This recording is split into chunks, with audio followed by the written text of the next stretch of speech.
Welcome to Bahamarico, and I am your host, Timmy, live from the 242, the Bahamas.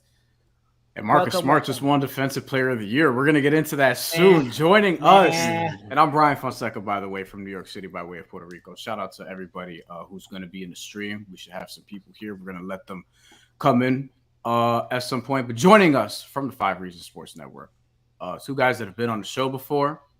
We have Tony Schwartz, who's on the bottom there, who has the blurred background, who's got some sort of facial hair situation going on there. You know what I'm saying? Growing it out for the summer. You know, summer's on the horizon. Crazy of you to be judgmental, Brian. That's a wild thing. I'm just, you know what I'm saying? He's like getting somewhere else, Tony. He's coming in, you know what I mean? Somewhere. Just let him get there. Let him get there. Then at the top of the screen next to me, we have fellow Puerto Rican, fellow Boricua, Gadiel. Cartagena is here for the second time. Gad, how are you doing? I'm good. Listen, I watched Jose Alvarado play some basketball the other night, so I'm happy with it, man. I'm not so happy with the DPOY, although of the finalists, I think that's probably the right move, but I guess we'll get into that. I'm chilling, though.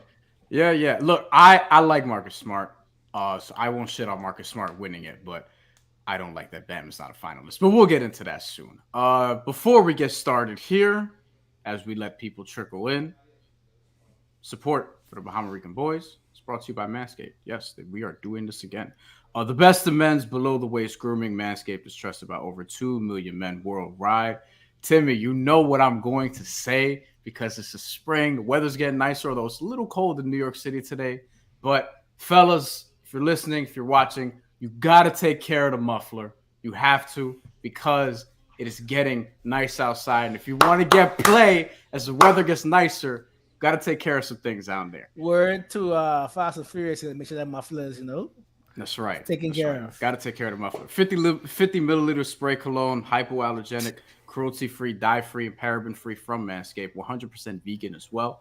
Be sure to check out the Perfect Package 3.0 with all the essentials for your below-the-waist grooming needs, including the Lawnmower 3.0 trimmer and crop formulations, which is basically deodorant for your nuts, in case you were wondering. And guys, let's be honest. No more. Y'all might need deodorant for your nuts, but we could let that go for now for another time.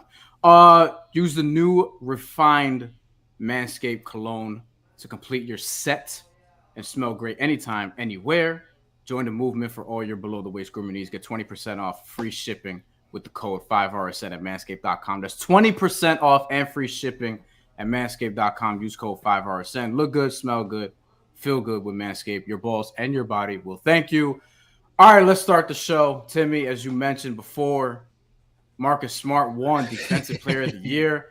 Bam Adebayo hey guys, was not even a finalist. We had a whole floor plan for this, but we just threw it out of the window because fuck that. We'll get into Trae Young is coming. We'll get into Trae Young later on in the show. Yeah, I just talked about Manscaped. You know what I mean? Phrasing. We're going to have a Trae Young discussion. We're going to have a Trae Young discussion. Shout out to Ricky, you know, raising the right in the comments. Sorry, Ricky. It's a long playoff season. The Heat are going to the finals, so we have plenty of time to get on there, you know. Get on all right. We're going there. So Marcus Smart is the first player to win, the first guard to win Defensive Player of the Year since 1995-96. For the youngest person on our panel, Gad, who was that guard? Gary Payton? I just said it. Oh, sorry. I didn't realize you said it. Yeah. So that's my Puerto Rican subconscious in the upper right-hand box. I think we've been 3 guards ever now, basically just Jordan and Payton, right? It's a very Alvin Robertson too, I believe. It's a very small list. So basically, if you go back to the last time Jordan won it, which was either 88 or 89, there's been 2 guards of like the last 30 years. Peyton and now Smart. And like you said earlier, I really fuck with Smart. When he first came, I guess pause. Yeah, sorry, you know. Since he came in, we're not having an easy time with the you know, the innuendos and shit. I hated how he got treated the first 2 or 3 years in Boston. You know, he had a little issue in college, and he had like a lot of undertones his first couple of years. But like how Smart has became the longest tenured Celtic. Like he's the heart and soul of this team, and for him personally. This is a great accomplishment. But like we all agree, Baum should have been on the ballot. You know, this should have been Baum's award. But based on what Gad said, based on who actually is on the ballot, I could rock with Smart because what the Celtics did defensively from January 1st to now was ungodly. You know, even though it's more so Time Lord than Marcus Smart, we know how the politics go. Someone in Boston had to win the award. So before I toss it to you guys, I'm just gonna say this: like I'm glad that a guard won the award, and not just a center for the purposes of being a center. Though I think Bam obviously should have been at least a finalist, if not win the whole damn thing. To me, like even when I did my show. Oh, breaking news! Sorry, Brian, but I had to pull up this voting stat. Bam actually had more first place votes than Rudy Gobert. I repeat. But not a finalist. Had more first place votes. That's happened before, by the way. That's happened. Yeah, because it's because of games played. A lot of these dudes made up this pseudo criteria that just for some reason just rules Bam out, which I get it. But you take a look back like 3 years ago, and maybe they haven't been as consistent as they should be. So it kind of is what it is. But we all know Bam's the best defender on the planet, so it's whatever. And it's that consistency word for me, because if you look at some of what the writers have voted for in previous years, it's completely inconsistent with what they're voting for this year. And then those Rudy voters, when Rudy won a couple years ago and he had less games played than Bam this year, they used that as an excuse not to give Bam the award. So the inconsistency is really wild from these guys.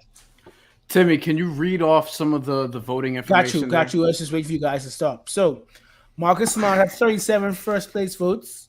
Mikal Bridges had 22 first place votes. Gobert had 12 first place votes. Bam had 13, and Triple J had 10. We get to second place votes. Marcus Smart had 18, and Gobert had 18. Bridges had 25, Bam had 17, and Jared Jackson Jr. had 11. We get the third place votes. Marcus Smart had 18, but Gobert actually had the most with third place votes is 22. Mikal Bridges had 17, Bam at 12, Triple J at 16. And Giannis actually got 12 third place votes. So overall, Smart had 257 points. Bridges had 202. So Bridges lost by 45 points. Gobert had 136. Bam had 128. So Bam missed being a finalist by 8 points. Give us the first place votes again, slower. 37 for Smart. Yeah. 22 for Bridges. 12 for Gobert. 13 for Bam. Bam was 8 points away from tying Rudy, and he got more first place votes, so he would have been the finalist if he got 8 more points. It's just so funny to me how Marcus Smart is so definitively everybody's first pick, a first ballot choice. But when Robert Williams was playing, he was the best defender that was on the team. And so I have to think by Time Lord. Yeah. Time Lord got one 5 place vote, 1 second place vote, 0 votes for third place. Thibault got 0 first place votes, 0 second place votes, 1 third place vote. Draymond got 0 first place, 0 second, and 2 third place. Horford, who I must say is the defensive stalwart. So David, if you could find the graphic and just put it on the screen as we're next to us. I'll send it to you. That's cool. Yeah. See if we could do that so that we can help some of the people watching. But I think. This is so interesting because I knew that this race was going to be close. I didn't think Bam was going to be fourth, but I think to Gav's point, I think people just saw the missed games and apparently either forgot that Rudy Gobert won Defensive Player of the Year playing the same amount of games a few years ago. But, whatever the case may be. I think that, again, Marcus Smart, to me, I'm glad that a guard got it because I think that people are saying guards should not be able to win Defensive Player of the Year. And I think Marcus Smart at 6'4" gets as much out of being 6'4" as you can possibly get from the defensive standpoint. The numbers aren't going to favor a guard because the numbers, again, favor a center especially if you're in one place, it's not going to favor the guard activity or whatever. You have to measure it by deflections and shit like that. So it's not going to be sexy. But the stuff that Bam did as switch defender was historic. He may have had the best switch defending season ever. And he switches more than anyone, by far. Right. So I think that he should have at least been in the top 2. To me, my top 3 was Marcus Smart, in no order. Marcus Smart, Bam, and Mikal Bridges, although if I did put it in order, Bam, Marcus Smart would be 1 and 2 in whatever order. And Mikal Bridges would be a distant third. Rudy Gobert would not be 4th, but that's another story for another day. I am glad that Marcus Smart got his recognition for this, but it's kind of funny that given that what just happened yesterday defensively, where Kyrie found a little bit of holes there. And look, that's Kyrie, but at the same time, like I think Bam should have just been a finalist. So, Gad, what do you think? Like, of the finalists, I agree. I'm cool with Marcus Smart winning it. I think he's had a fantastic season. There's no debating that. He's in his own tier with maybe Drew Holiday is on his level as a guard defender. Like, those are the only two, and it is a massive gap, in my opinion, between them and everybody else.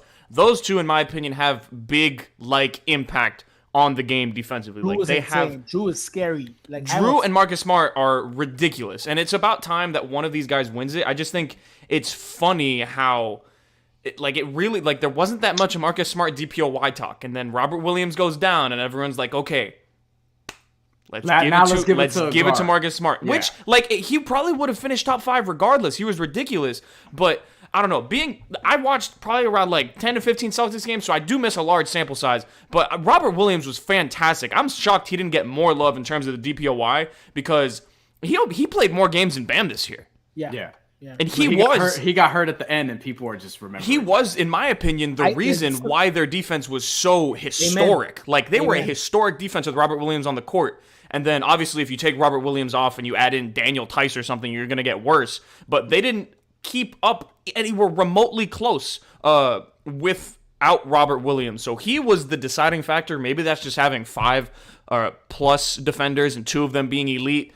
But, man, I'm happy Marcus Smart won it of the finalists, so I've kind of just decided I don't care so much about the DPOY this year. It just sucks for Bam because there are some contractual obligations that are tied to this award. Right, yeah. So I'm saying if he had gotten finalists, I think Bam would have made a bit more money. That's why I think it sucks.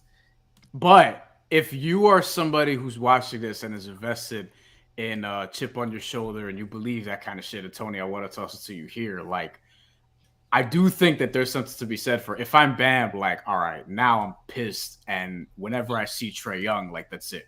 I'm staying in front of him as best as I could, better than I did in game 1. If I'm Bam, this is putting a chip on my shoulder because now I could argue this is back-to-back years where he got robbed of, because I don't even think he was a finalist last year, and he had a great season last year also. I think last year he also finished 4th and got 1 first-place vote. So I do think that, there's something to be said for the chip on your shoulder element here. But Tony, do you believe in any of that? Yeah, and I think out of all the players that we could discuss on this team, Bam is the one guy that has the biggest affinity for chips. He loves chips. When Greg Popovich cut him from the national team, he held that chip. Every time we play the Spurs and he's got a gold medal, he still brings up getting cut from that team. So he holds those chips aggressively, and you heard him talk about it in his press conference. He's going to hold this. Top of the list. Top of the chip list. I don't believe that. I still think that Popovich thing gets in him, man. He really hates that. But I'll put it like this. There's 2 realities for Bam. There's that one, and then there's also real life where the way the media watches Miami and covers this team, the only way for Bam to make progress towards a real Defensive Player of the Year award is the same way Gary Payton had to make progress to it. It's the same way Marcus Smart had to make progress to it. The same way that Drew Holiday will make progress to it. You have to consistently be in the conversation year in, year out. And then one year they get tired of voting for all the dudes they normally vote for and just go, you know what? Let's give it to somebody who actually deserves it. How we're doing Marcus Smart this year is how we'll do Bam 4 years from now because sadly, he actually deserves it. It's over for Drew. You mentioned Drew. I think those years he missed being injured, he missed his shot. I think it's over for Drew in terms of getting the recognition from media to be voted for DPOI. Yeah, because he's past his peak performance. Yeah, but I still think Booker has nightmares of Drew. I still remember that drive where he took the ball and I alley-oop. I think Booker wakes up in the cold sweat. Damn, we still should have been playing that game. Yeah. Tony, I think you made a great point when you were talking about basically how this is a reputation thing. I think all awards to some degree are because media votes for it, and as we know, not all of the media watches basketball the same way or watches it in a way that they should. I don't think a lot of people have actually seen or processed what Bam has done defensively this year. I think more people have probably seen more Marcus Smart because, let's be honest, and I could say this, a lot of my peers, Celtics fans, a lot of them, right? So a lot of people are Northeast, et cetera, et cetera. I'm from New York. There's a lot of Northeastern people who have that Boston affinity or just watch a lot of Celtics games. And Marcus Smart has also been around longer and has been doing it longer. I don't think some people in the media have processed switch defending as being a viable thing, as was talked about on Inside the NBA last night by one Charles Barkley. So I see a comment saying who guards 125. Bam was smart. We've watched Bam switch it to a point guard, and then he switch back and block the center on an alley-oop. That is actually impossible. You should not be able to switch it on a center, run back as the lob is in the air, and block the big man. There's two guys that can do that in the NBA. That's it. Bam and Giannis. Yep. That's it. That's it. And maybe Jaren Jackson Jr., but he'll probably foul you. Yeah, I was gonna say I think Jaren Jackson Jr. will get to that point, and I think Robert Williams could get to that point. But they're not there right now. Yeah, literally two. Giannis, the two guys who found me is from the Yoruba tribe in Africa. Those guys, Bam and Giannis. I see a lot of people in the chat. I see a lot of people watching. I don't see a lot of people commenting though. So bring in some comments about what you think about in terms of Depoy. In terms of anything here, questions that we can get to later in the show, because we are going to take some questions before we get out of here. But we've had enough Depoy talk for now. We're actually going to talk about Trae Young. Let's get to the reason why we're actually here. Yes. So before we get to Brian, because I want these guys I'm just a point guard today, so I want to talk about this. Yes, sir. Trae Young became the second player to lead the NBA in points and assists. He averaged 29 points and 10. He basically averaged 29 and 10, which is amazing. Young guy, little ball and spot. Cool. But he's at the 23-year-old was the second player to lead the league in both total points and assists. As a fantasy person who plays fantasy, as someone who who just looks at the numbers, like that's 20 points, 20 assists. But Trae Young ain't that guy. He ain't that guy. He's very scary. He gets you anxious. He gets you anxiety in the fourth. But my guys, I'm gonna tell you why Trae ain't that guy. Yeah, so I'm gonna because I've been observing just the commentary more than I should be and more than I usually do, because now it's playoff time, and a lot of people, and smart motherfuckers too, have just jumped to the conclusion like, oh yeah, Atlanta has the best player in this series between the Hawks and the Heat. The Heat, if you watched on Sunday, and if you're watching this, you probably did, busted their ass Sunday afternoon. A lot of Atlanta Hawks fans are saying that, hey, they didn't have rest, as if you earned that by being a 9 seed who wouldn't have been in the playoffs under the old rules and had to play your way into the playoffs. But they're fighting about that. And basically, a lot of people have jumped to the conclusion that Trae Young is the best player in the series. And I think from an offensive standpoint, you can make that obviously argument fairly easily, right? In terms of pure offensive talent.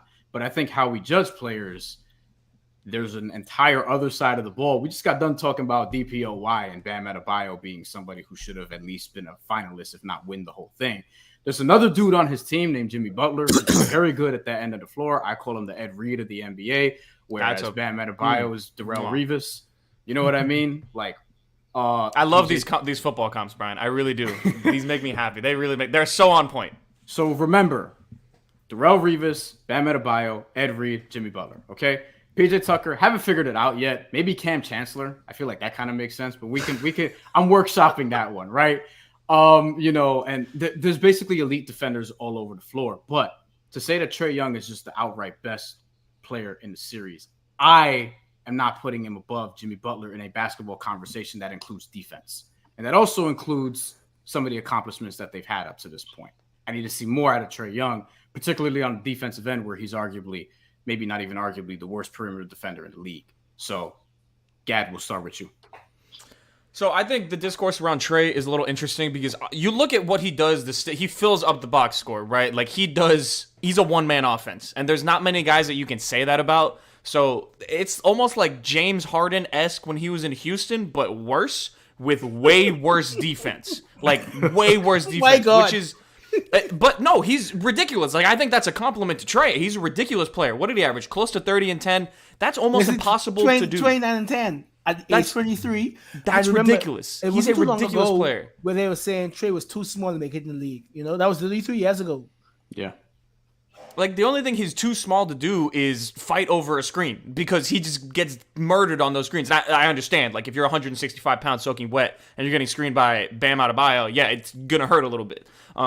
But the thing is, I feel like so much value on the defensive end has been lost by these, gaudy box scores. You see a guy dropping 29 and 10, fantastic, and it's honestly pretty efficient. It's super impressive what Trae's able to do. He's an offensive superstar, but he's giving you 25 on the other end most nights, regardless of how good he is offensively. So you need a supernova performance from Trae in order for him to really show that value. Now, is he capable of those supernova performances? For sure. But the consistency, the floor for Trae is, let's say he has a game, probably objectively one of his worst games of his career, like he did against Miami, that he's losing you the game. 1 of 12, you cannot survive because of the way that Trae plays, because of the way that Atlanta is built. So it's a type of player where you really need to build around in order for it to be maximized. And then you have to ask yourself, is Trae the type of player that is good enough where if we put all our chips in building around him, is he going to be the best player on our team? Tony? I don't know. Yeah. People have different value systems for what they like when they watch basketball and what they think makes a player better than another player. But the one thing that's always been a constant is versatility and availability. Those are the 2 things that always add up to longevity and success in the NBA. If you're available and you're versatile, you're going to be on a team and you're going to have a spot. And there's nobody that really exemplifies that more to me than Jimmy Butler. So when we're talking about just like great basketball instincts all around game on both sides of the floor, I'm going to give that nod to Jimmy Butler because Trae is that player that, like Gad said, you have to build everything around him to do. You know how Atlanta can create more offense when Trae Young isn't scoring the ball? Just move Trae off ball. Like, let's get Trae involved as something else in the action. He does not play that way. A lot of and you know what? A lot of kids coming up don't, unfortunately. Yeah, because it's just not in their game. And like Trae is one of the most. I don't want to. When you asked me earlier, Brian, about who do you think is better? I hate player comps. Yeah. I don't like doing that. Trae Young is Trae Young. There's no other player like him. He's pliable on every single drive. He's an incredible playmaker, and he's a shot maker at the highest order. Like Trae Young is one of the most elite offensive talents in this league. I don't like him as a player because he just does that. And that doesn't affect winning basketball. Winning basketball is played everywhere else on the floor. Like somebody can score buckets, but I watched Malik Monk score buckets on us for years. All right, that doesn't make him a better player than Jimmy Butler. Like, if basketball is about versatility, and that's where I grade players and how I value them. So this is crazy with me. I got talked wild too for 2 weeks on Spaces. If y'all haven't been on Spaces, fans are reckless. Mm-hmm. And they told me that we have the 3rd best player in the series, maybe, in Jimmy. Who the hell is number 2? Yeah, but here's the thing. Here's the thing. In Spaces, what? Yeah, of course. In Spaces, Slovenian, but he is really. In Spaces wow. And like Twitter in general, like this, I just can't. Like I can't. So many people, I just can't take. But Brian, the reason that there's so much of that is because the value system for them. When you get into an argument on Twitter Spaces, you got to be quick, you got to be funny, you got to be fast. Oh, I'm not doing that. I'm never getting into the Twitter Spaces argument. Hopefully, while Trae's offense is good, using a bunch of different metrics, I can't explain to you why Jimmy's defense is just as elite using as many metrics. If I bring up defensive Raptor, somebody's gonna laugh me off the floor. I will laugh you off the floor. TI-82. Yeah, what does Raptor stand for? Shit. Who the fuck knows? I don't know. I forgot. I don't fucking know. I just know that Rudy Gobert had the lead in it, and I was like, "What does it mean?" Honestly, like y'all are just making up numbers. They're gonna name a metric after him really soon. Oh, and it's gonna piss me off because Bam is not gonna be top 5 in that, and that's gonna cost him another DPOY. The Gobert metric. Yeah, I'm gonna say this real quick, and then toss it to Timmy. But like, I think just the defensive point is important, but I'm not a fan of super high usage individual basketball. I absolutely hated the James Harden Rockets run. Even Chris Paul couldn't necessarily make it not make it work because they were fairly successful and had their playoff runs, et cetera, et cetera. But usually when you're built around is a disgusting name. Sorry, I'm gonna put it in the chat. This is very disgusting. When you're built around one person who's what the fuck is this? Robust algorithm using player tracking and on and off readings. That's Raptor? Yes. See, that sounds like you're watching basketball on a TI-82. Bro. Yeah, if you start with the word robust, I don't care. All right, so like moving right along. But when it comes to like just the high usage basketball, and it's individual, and it's mainly based on just one person just holding the ball all the time and getting his numbers. And I feel like Trae Young gets a lot of assists, and I don't feel like guys are necessarily getting better. When I saw Steve Nash having the ball a lot, which his usage wasn't as high, but when he had the ball a lot, you saw guys around him having career years. A lot of people didn't even know who Raja Bell was until he was on the Suns, or Boris Diaw, or Amari Stoudemire, or Quentin Richardson, like Sean Murray. Like a lot of guys had career years around Steve Nash, around Jason Kidd in the Nets days with Kenyon Martin. You know what I mean? Richard Jefferson early on, and then later on Vince Carter after that. Like that's a point guard to me, not somebody who just has the ball all the time. And I think Trae Young is a point guard, but I think that, I don't know. We hear reports every year about like, oh, there's friction in the Atlanta Hawks locker room, and John Collins wants more touches, and what's going on here. And that's interesting to me too, because it's like, all right, are guys actually getting better playing with them? So I don't think that is something that can be sustainable long term. You need guys on the team to want to play with another dude. And in terms of this conversation, in terms of who the best player in the series, like I am going to like if you give me two people, one of them is excellent at defense, one of them is excellent on offense, and there's zero on the other end. You give me somebody who's excellent on offense and sucks on defense, somebody who's excellent on defense and sucks on offense. I'm taking the defensive guy, and I'll figure the offense out, because I'll take somebody that could shut you down any day, and I don't give a fuck how ugly it is. But I'm a masochist, so I love ugly basketball. You know what I'm saying? Maybe that's why. You know what I mean? There was something about the defense that the Heat played on Sunday where I was like, oh, this is great. This is great. They're not even going to score 90 points, and they did it. Yep. Yeah, it's my value system. Tony's favorite rapper say somebody's going to jail tonight. That's what Trae. What happened to Trae? Somebody's going to jail tonight. Yeah, it's locked up, bro. 1-12. Yeah. But that's my value. That's going to be hard. Too. That's going to be hard to do again. Let's acknowledge that, right? Of course. But also like, bro. But also is Bam, Hero, and Kyle going to combine for what was it? 22 points. I think 22. Yeah. Yeah, because I know Hero and Bam was 12. Yeah, so it's not going to happen again. You know. Right. So go ahead, Tony. You're about to say I was just saying that's how I value stuff too, and that's why we got into an argument in the pool party one time about like, as a player, if you were going to pick a cornerstone piece, like would you pick Ben Simmons or would you pick Trae Young? And the way I value basketball, you can have both, honestly. Yeah, the Ben Simmons side of the argument is where I pick Trae. Yeah, see, to me, just the way that I value versatility either, honestly, and the way that I value like certain things about basketball, I'm picking the Ben Simmons kind of guy every time. But I hate that name. So if he could legally change his name to anything else, I would pick him a lot easier. Well, I see. Other things also matter that are non-basketball related, right? Kardashian choices. So like, you know what I mean? Like it's Devin Booker, I think, fought out of that, right? So we've seen him come out on the other side. But man, for now. We're joking. yeah. We gotta win. I know some of you guys here want to go watch the Sixers and Raptors game. I really don't. I honestly don't. No, I didn't mean you. I meant the comments. I meant the viewers. So it's a nice playoff games, aren't that? Gary Trent will play, even though. And shout out to whoever said it, the pool body. Gary Trent looked like he had the Goku's heart virus last game. Like he looked very, very winded. Whatever flu he has, so he is playing. Trae Young will play, but I know his thumb is like really fucked up. He hasn't been that impactful in Toronto, honestly. Right, no. But Scotty will not play, and that's my pick for rookie of the year. I don't know who you guys have, Mobley or Scotty. I had Scotty by like.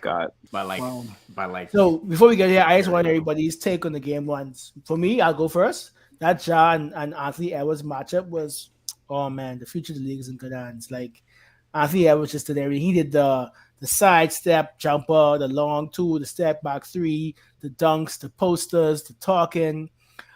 Ja still falls down too much for me. Like as I hope I don't want to see him go like great. At some point, I think Ja's next step is yes, we could always get to the rim, but if you could just do a little stop, a step back jumper and it hits, like I think that's it for Ja, and I think that's where Ant-Man may have one up on Ja now in the comparison, because like Anthony Edwards will shoot. It might not always drop, but you see 36 points. So that's my take on the 8-game ones. What about you guys?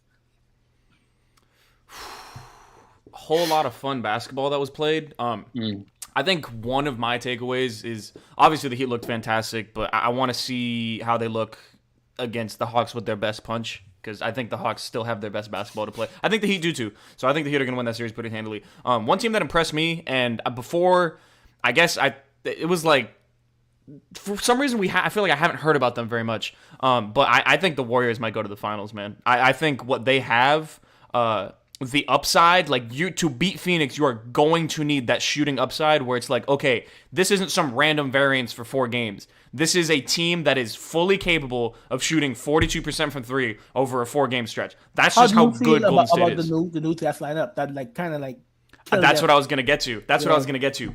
That was deadly. If we also didn't know, it's basically Curry, Clay, Poole, Wiggins, and Draymond. That was kind of scary.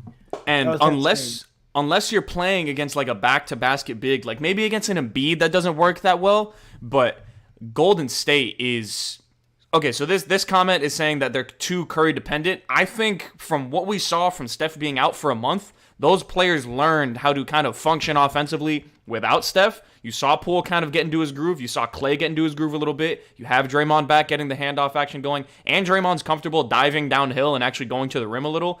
I think Golden State, they have something there that is going to be really, really tough to stop because all of their role players, except for Bjelica, can defend. Yeah. Every single one of them. And it's a huge deal. It's a huge deal. And no slander to Bjelica. Not just the Bjelica jab. I can get at Miami Girl Snorlax man all day. But I don't have to do that right now. But I think what Golden State has going is they don't have the size, and I think DeAndre Ayton would be a huge, huge swing factor in that series against Phoenix. But if DeAndre Ayton is not shooting at like 70% from the field, and he kind of slips a little bit, which he might not. I mean, he's playing all-star level basketball right now. But there's a chance that I think Golden State... Exactly. And I think what Golden State can do, like they're one of the few teams I think that could actually muck up Phoenix's offense a little bit because they just stay in front. Yeah. They just stay in front of you. Tony, after Tony, we're going to get to this question, so drop questions in the comments, and we'll get to them after Tony speaks. So, Tony, your thoughts on some of the game ones that we've seen so far? Questions, let's go, chat. Let's go.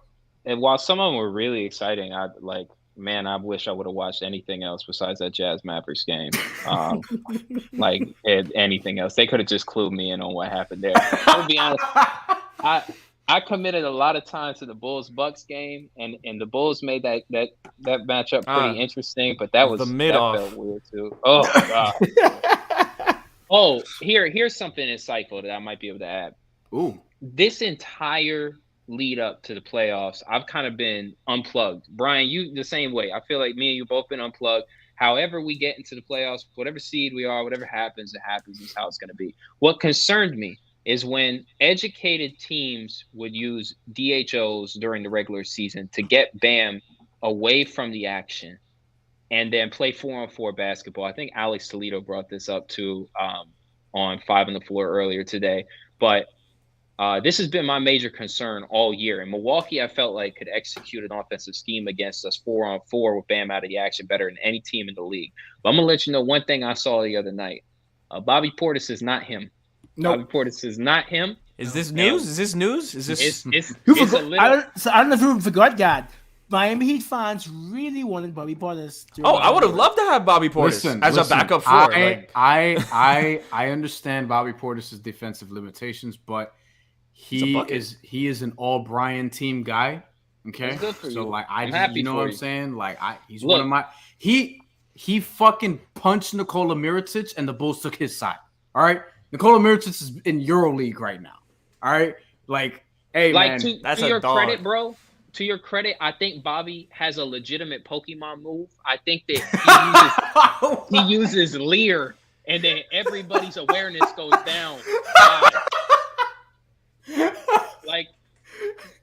I think Bobby's eyes are like an RPG debuff, bro. Like I'm pretty sure that's how that works. But I just I'm no longer concerned. God.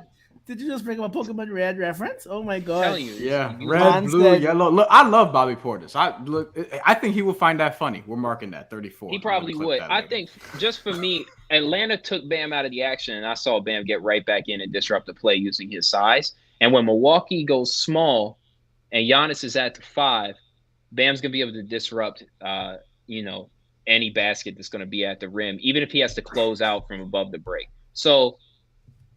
Bam, I really feel like it's Heat, bro. I really feel like it's Heat. Suns, Heat. Was Warriors. it not Heat beforehand? Like, I just want to know. Did the one? Yeah. Where were you before?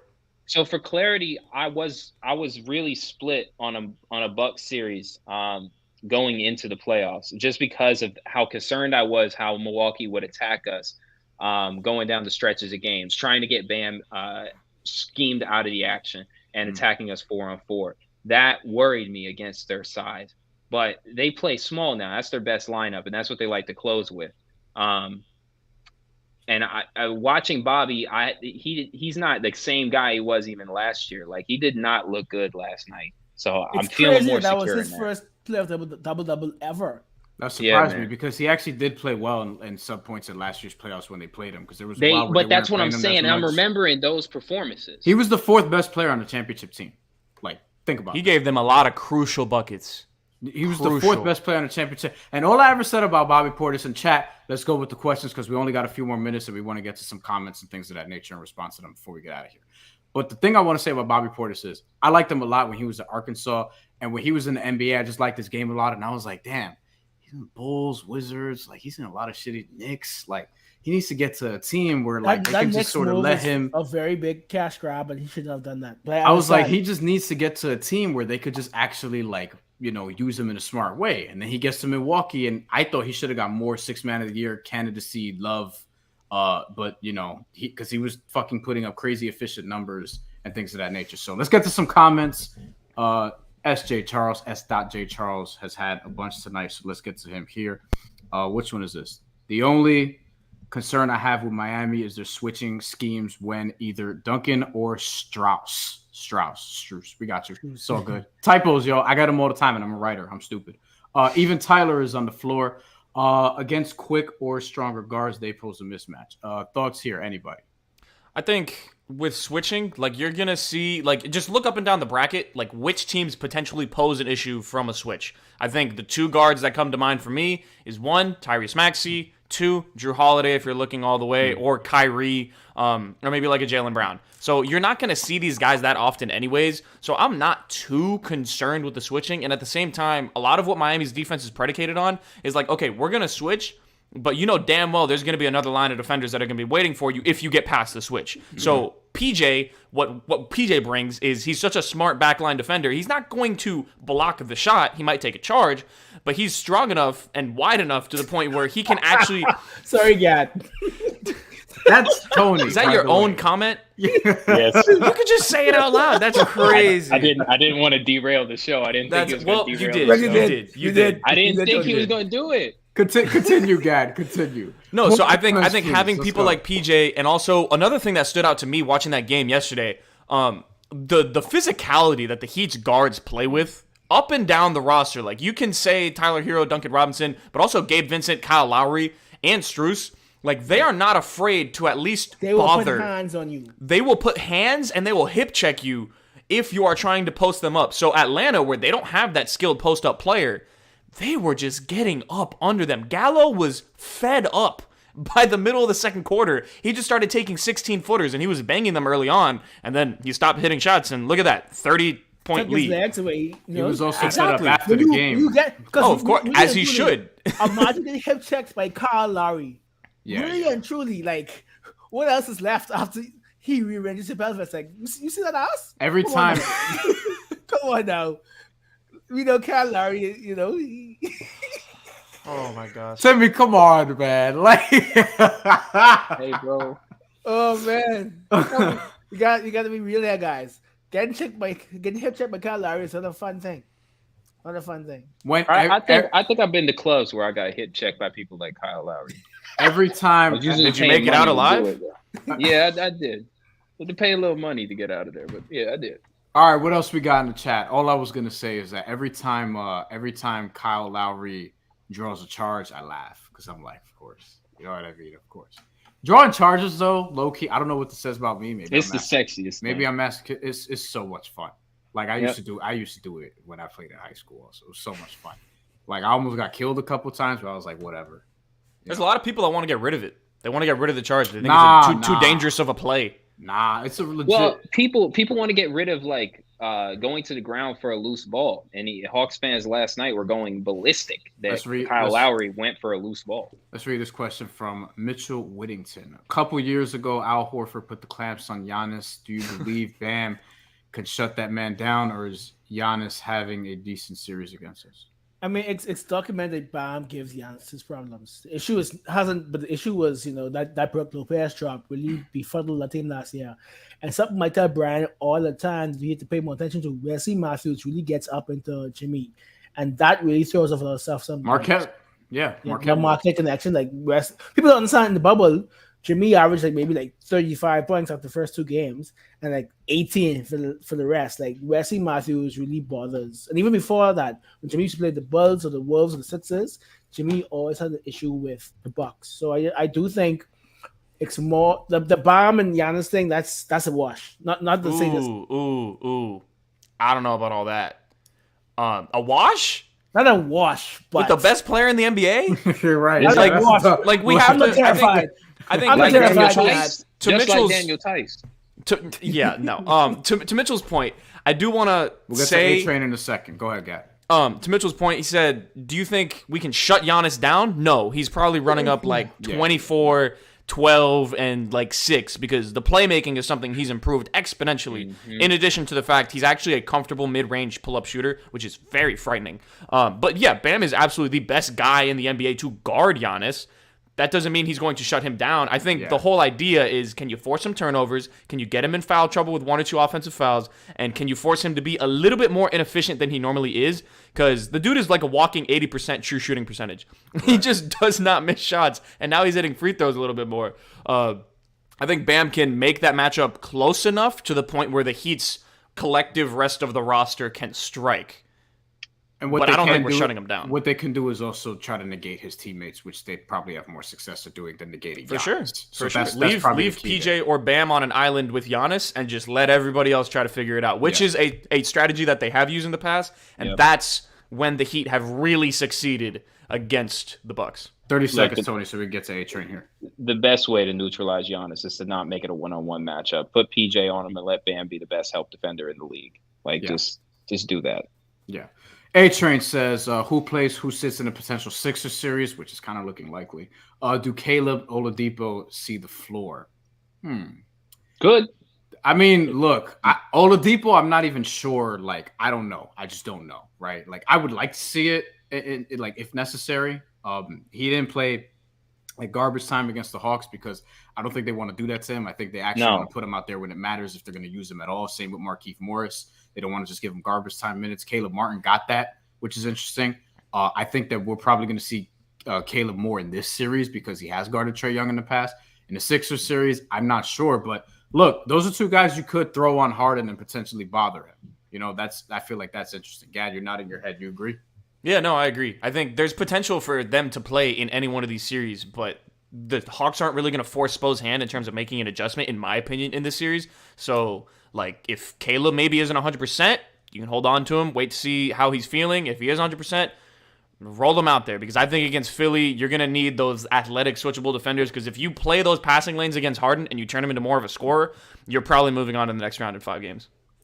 Let's get to Gene Rosario here. Gene Rosario got one. Let's see. Do you think that Duncan can sustain this level of shooting? I'm not saying 8 of 9 every night, but solid nonetheless. If I may add to that, do we think he's going to shoot 40% for the entire playoffs? I don't know. Not a lot of people do that in the playoffs, obviously. It's harder to do than in the regular season. But do I expect him to shoot well? I mean, shit, he better because he's kind of playing, to try to stay in Miami, right? If he's going to be part of the plans, he has to kind of prove it now. Tony, we'll throw it to you here. 40% should be the goal, though. I mean, I don't care about the 8 shots or the 9 shots. If it was 3 or 4 and that was Duncan's night, that's Duncan's night. I want his job to be this second, third wave of offensive output that teams have to deal with. Tyler gets subbed in for Jimmy. Duncan comes in after that. I just want us to present teams with waves of scoring and shooting and offensive output at all times. Yeah. 4 shooters with Jimmy, 4 shooters with Bam. Whoever's having a hot night, that's who's having a hot night. Timmy, what do you think? Duncan Robinson, should we expect him to not be 8 of 9 every night, but do you think he's going to have series, he's going, because me and guys spoke this a lot, the Hawks defense is ass. Duncan will shoot very well. That's generous. Very well from the series. I also think he may even shoot well against a Sixers series. I'm only really scared of Duncan as we get later on in the rounds, whereas the defense is a different style. But for these first 2 rounds, I expect Duncan to feel very loose. And we haven't given Spo enough credit as to the small tweaks in rotation where Duncan is no longer taking the best defender. Like, I don't know if Duncan they're going to say this on this pod, I guess, after we win this chip. But coming off the bench, he really has been able to shed like the Thibers and the best defender. Like, some of these guys used to wake up and say, okay, Duncan will not kill us, and we were able to survive. Now they have to worry about they're on the bench with Duncan players. So I think that we aren't really giving credit to that fact. Duncan is going to eat. All right, last question. The playoffs is about physicality. Which team can out physical the Heat? I mean, me and Gab were just talking about the Bucks. That's the one that you're probably nervous about because it's the Bucks at the end of the day. But that's why you get the 1 seed, because if you have a Game 7 with them, it's going to be on your home floor. I would say them. I think the Raptors would be annoying, but I don't think they're going to actually win that series now because of all the injury stuff, which kind of sucks because it would have been funny with Philly. But I think Miami will be fine in a Philly matchup. So I would say, since they're only going to see Milwaukee or Boston or Brooklyn, the Nets have never been very physical. So it would really be either Boston or Milwaukee that you'd worry about from a physicality standpoint in the Eastern Conference, and that's it. So either one of those two. All right, wholeheartedly agree. I think it's a healthy Boston. Like, if they get Robert Williams, the physicality level goes up even a little bit more for them. And Milwaukee. But you did take away probably their second most physical player in PJ Tucker. So it does that. I think having PJ Tucker will amplify the physicality aspect for the Heat immensely, which is huge because they need it. They got bullied last year. Yeah. Tony? It's the Celtics, I think. I don't even find Milwaukee as physical as I did without PJ Tucker. PJ's best stat of his entire career. What's that? Game 6 of the finals with the Bucks. He had 5 points and 5 fouls going into the fourth quarter. He then proceeded to play 10 minutes. Can you guess how many points he finished that quarter with? How much? 0. 5. Can you guess how many fouls he finished that quarter with? 5. Not enough. Not enough. Need 6. We need 6 next time. And he was their center. Although you're right, he should have gave him 1 before he got off the court. But he was their starting center for 8 minutes because Giannis was in foul trouble. And it's my favorite PJ stat of all time. I see more than 4 likes, Mitchell. I see a lot more than that. I don't know what you're talking about. Timmy, thoughts on physicality in the playoffs and whether or not the Bucks or whomever. How about this? Do you think Philly is physical at all? No, Embiid is huge. But other than that, that's it. With their own offense. Yeah, Embiid is 7-2. You won't really see physicality. I think the Heat is the most. I think the Heat are the most physical team in the league. In the playoffs. Other than the Bucks and Good day. Good night, guys. Good night. We will be back. Bahamarican Boys will be back next week. Next week, Monday. Thank you, Gad. Thank you, Tony, for coming back, rapping with us. We're gonna be back Monday. Time is TBD because I got a little something going on that night. We could probably do. No. It's work. All right. I know. We're not doing that. All right. What do you mean by that? It's work. Your boy. I'm good. All right. But yeah, time is TBD, but we'll be back with another live.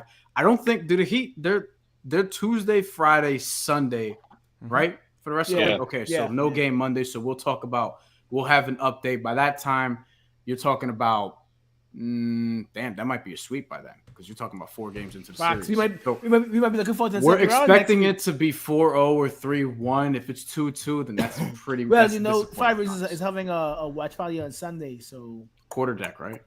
So it's not going to be a sweep because the Ethan. Oh, that's right. We talk. Oh, yeah. 5 reasons, 5 games, baby. All right, we're out of here. Thank you to everybody for coming through. We'll be back next week. Yeah, take care of your muffler. Yes.